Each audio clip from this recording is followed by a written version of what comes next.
Hey guys, welcome back to Ollie Talks Airsoft. Today is another relatively short video, but it's going to be about quite an important subject again. So this time we're talking about face masks and why you would want to use them and which ones are actually the best in my experience. So for years I ended up running like a schmorg thing just over my mouth.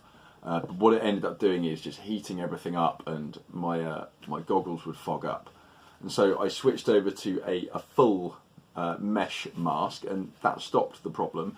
But it meant that I found it really difficult to get a cheek weld on my rifle stock and look down my sights properly. And that bothered me.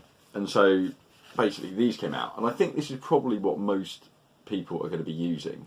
I use this in the woodland and in CQB. It's so vital in CQB. It's, I get shot in the face all the time.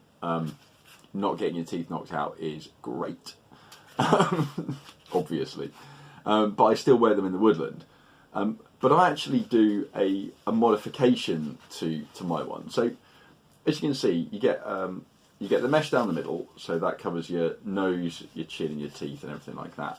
But on your cheeks and everything, where there's nothing really that's going to break on your face, you just get these mesh parts, and on the other side you've got some sort of foam.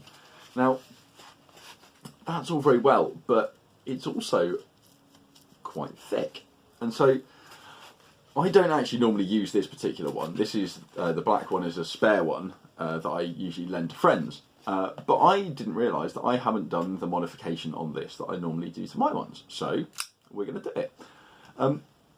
All we're going to do is on the bottom of the mask, so as it's facing this way, we're going to turn it and we're going to cut along this seam line here on both sides, and we're just going to remove the foam.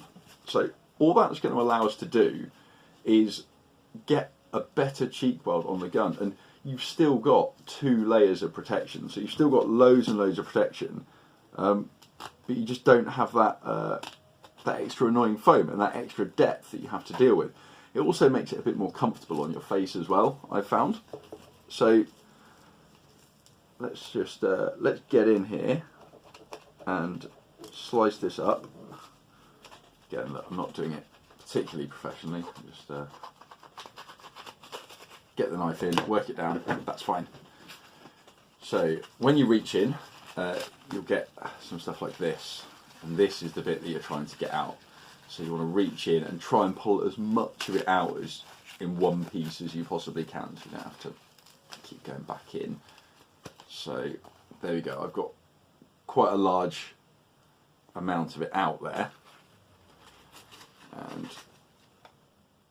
that's one layer, and then there is a second layer in there as well.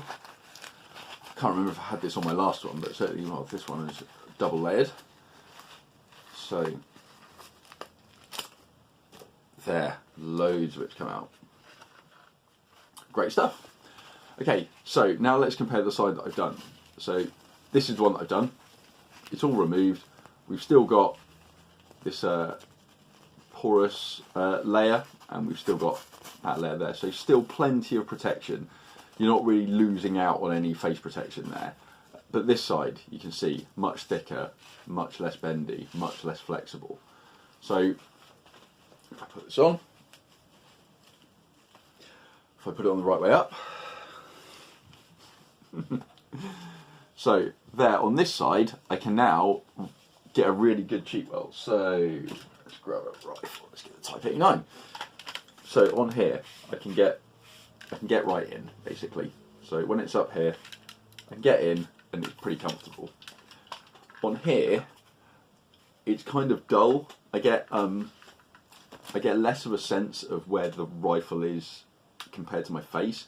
So the way that I normally, when you bring a rifle up, you'll kind of get used to how it feels and where your head should be for you to be looking naturally through the sights. And having the extra foam in there kind of like messes that up a little bit. So yeah, that's all that I wanted to bring to you. Just just a bit of advice, just to like slice the bottom open. Also, the reason I say to slice the bottom open is because if you slice it at the top and you start to get some threads coming out, then it's going to be coming up into your eye line, or it could be bothering you around here, and that's going to increase the chance of you like fiddling around with your iPro or something like that. If it's down here, it's not going to do that. There's not going to be any risk of injury. So yeah, I think the safest way to do it is to take it out the bottom. But as you can see, yeah, it just makes it a lot thinner and just gives you a lot more sort of flexibility and ultimately more comfort.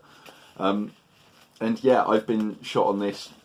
You really don't, there's no difference, you know, you really don't feel it. So I'd suggest anyone that's got one of these masks, yeah, get a knife out, slice it open. If you're too young to use a knife, get a parent to do it. But yeah, be safe. But yeah, hopefully you'll find that that helps you out and gives you a little bit more comfort when you're shouldering your rifle.